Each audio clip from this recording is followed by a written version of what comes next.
Então, vamos começar com o quadrado. O quadrado é essa figura aqui que vocês podem ver, que tem 4 lados, tá? Vocês podem ver também que tem 4 vértices, que são essas quinas aqui, tá?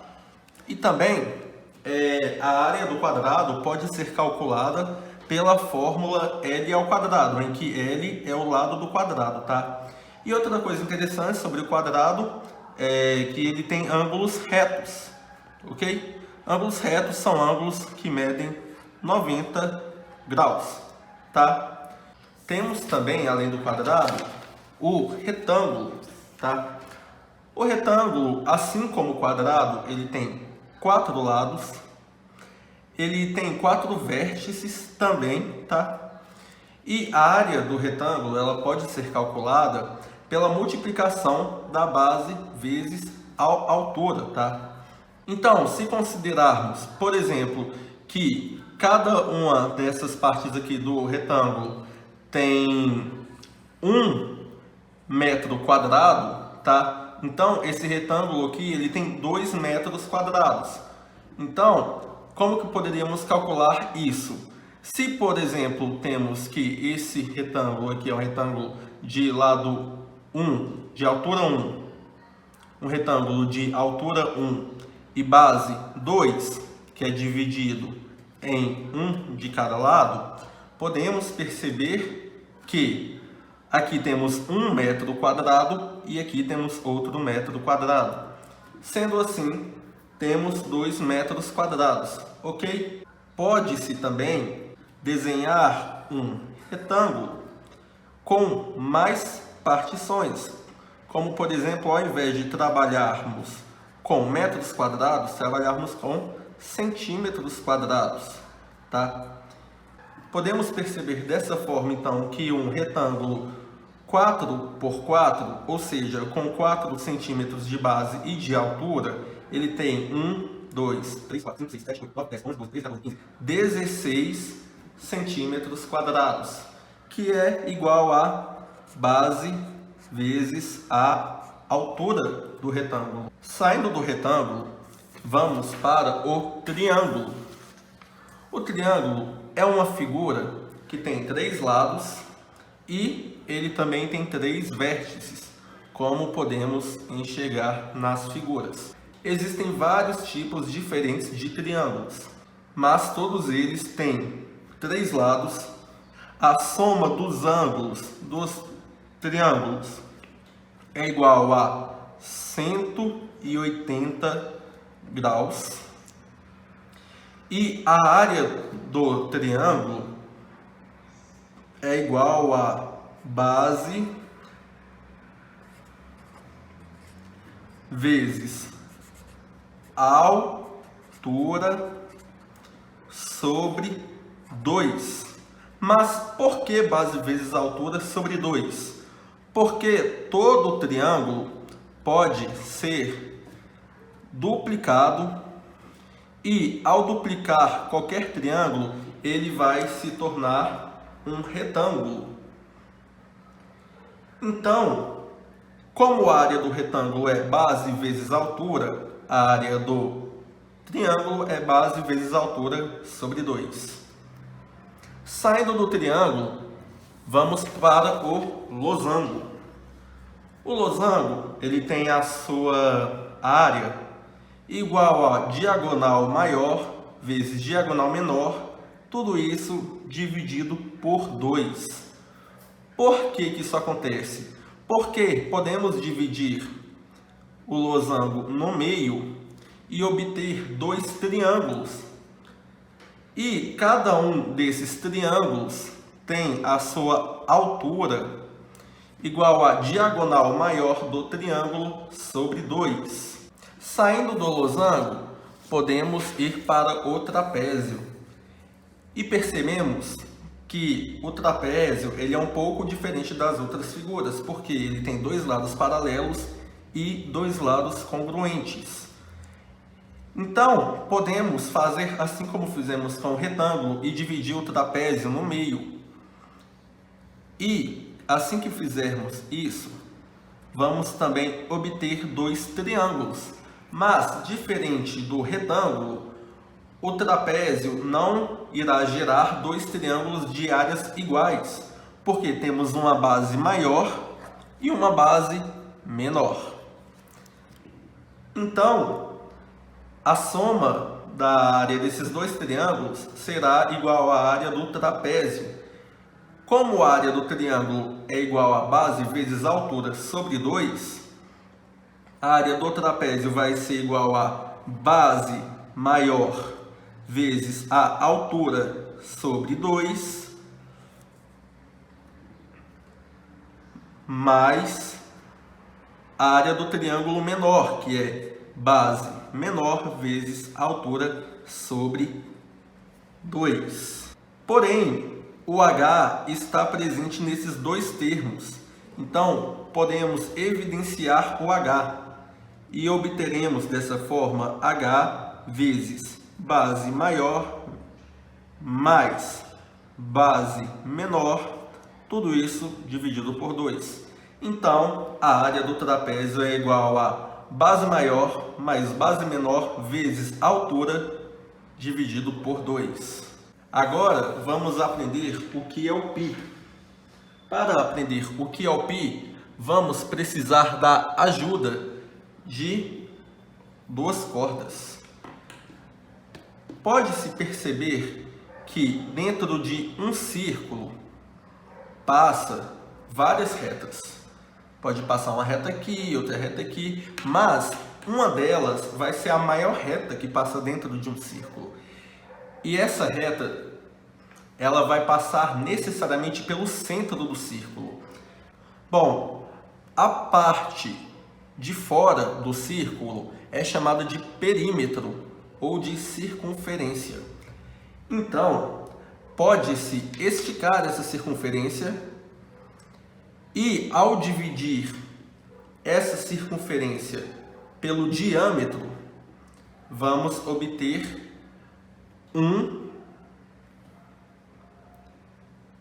2, 3. Pode-se perceber que sobrou um pedacinho de corda, um pedacinho bem pequeno de corda, que ao medir o tamanho desse pedacinho de corda, obteremos 0,14 aproximadamente, que é exatamente o π. Como eu disse, o diâmetro é a maior reta que passa por dentro de um círculo, tá? Que passa pelo centro do círculo. E o perímetro é aquilo que está ao redor do círculo. Como vimos, o perímetro sobre o diâmetro é igual a π. Isso tem algumas implicações, como podemos perceber. O π é igual ao perímetro sobre o diâmetro. Logo, o perímetro é igual ao π vezes o diâmetro. Logo, o diâmetro é igual a perímetro sobre π. Então, como faremos agora para calcular a área de um círculo?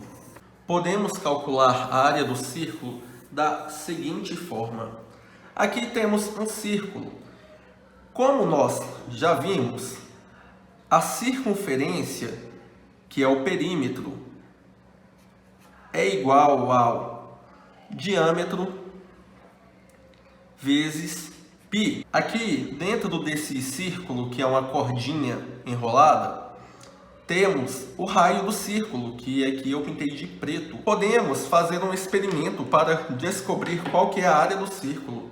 Podemos cortar esse círculo, ok? E assim que cortarmos esse círculo, vamos obter vários pedaços de corda de tamanhos diferentes. Quanto mais próximo do centro do círculo, menor será o tamanho da corda. Então, podemos cortar o círculo e ver o que acontece com a nossa corda.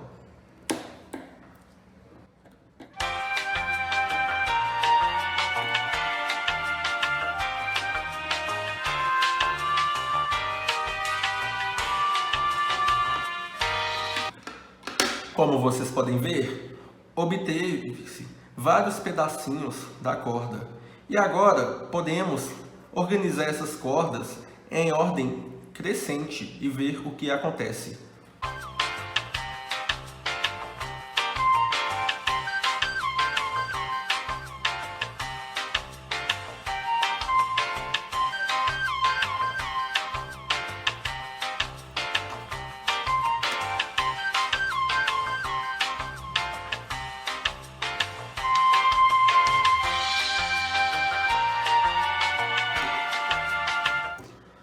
Bom, como vocês podem ver, houve a tendência de formar um triângulo com esses pedacinhos de corda, ok?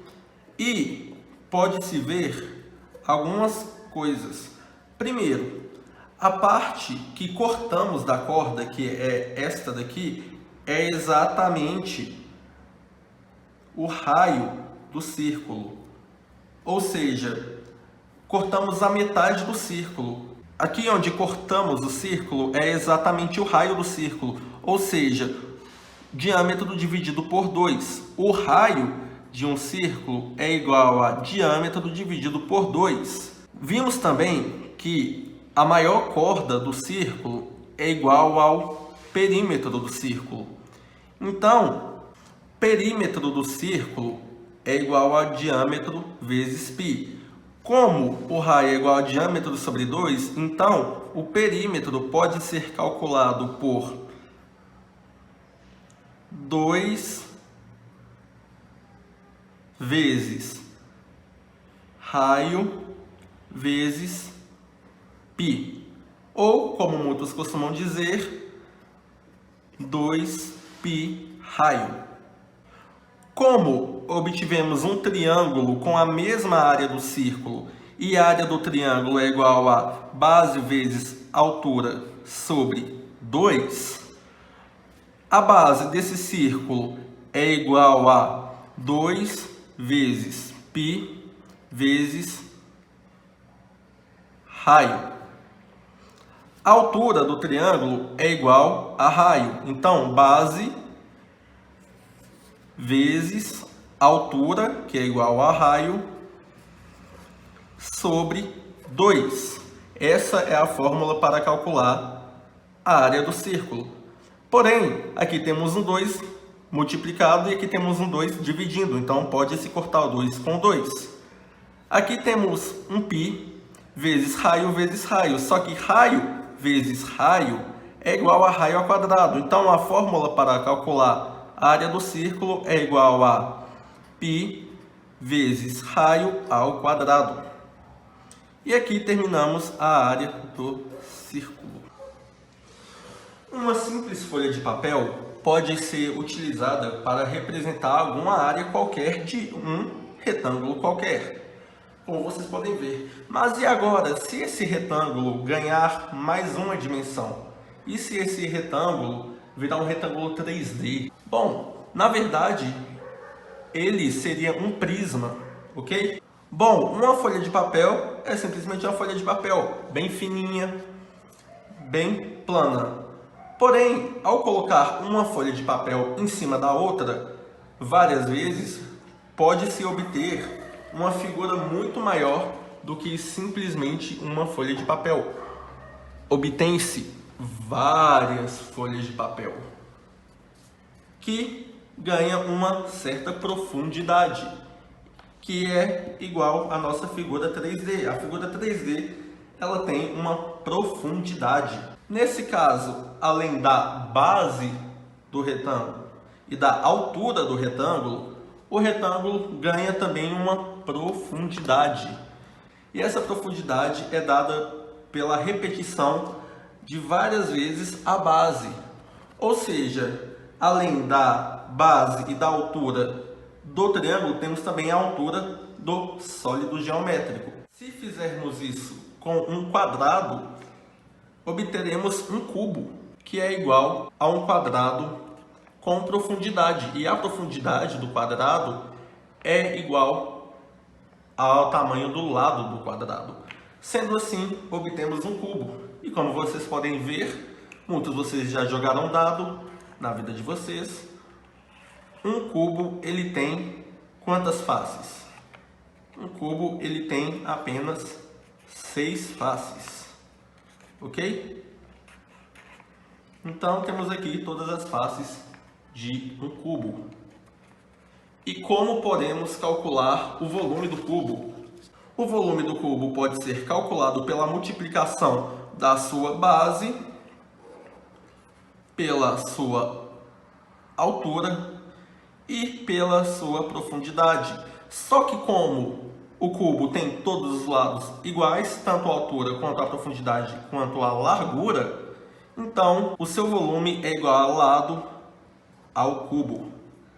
Existem vários tipos de prisma, e um deles é o prisma de base triangular, em que sua base é um triângulo e sua altura não depende do formato do prisma. Então, como foi exemplificado na área do retângulo com profundidade, que vira um prisma, o seu volume é igual à multiplicação da área da base pela altura. Além do prisma, tem também a pirâmide. A pirâmide, ela tem uma base que pode ter diversos lados e uma altura que depende do ponto onde converge os lados da pirâmide. O volume de uma pirâmide pode ser calculado pela multiplicação da área da base pela sua altura dividido por 3. E por fim, tem-se também a esfera. A esfera é uma figura impossível de planificar. Vocês já devem ter visto isso, como por exemplo no planeta Terra, que não tem uma planificação perfeita. Por isso, todos os mapas mundi têm alguma distorção. Então, a fórmula para calcular o volume de uma esfera é igual a 4 sobre 3 vezes π vezes raio ao cubo. É importante perceber também que um cone é uma pirâmide, porém com sua base de infinitos lados. Então, para calcular o volume de um cone, basta calcular a área da base a partir do seu raio e multiplicar pela altura do cone. Vale ressaltar também que um cilindro é um prisma com base circular. Então, para calcular o volume de um prisma, basta multiplicar a área de sua base pela sua altura.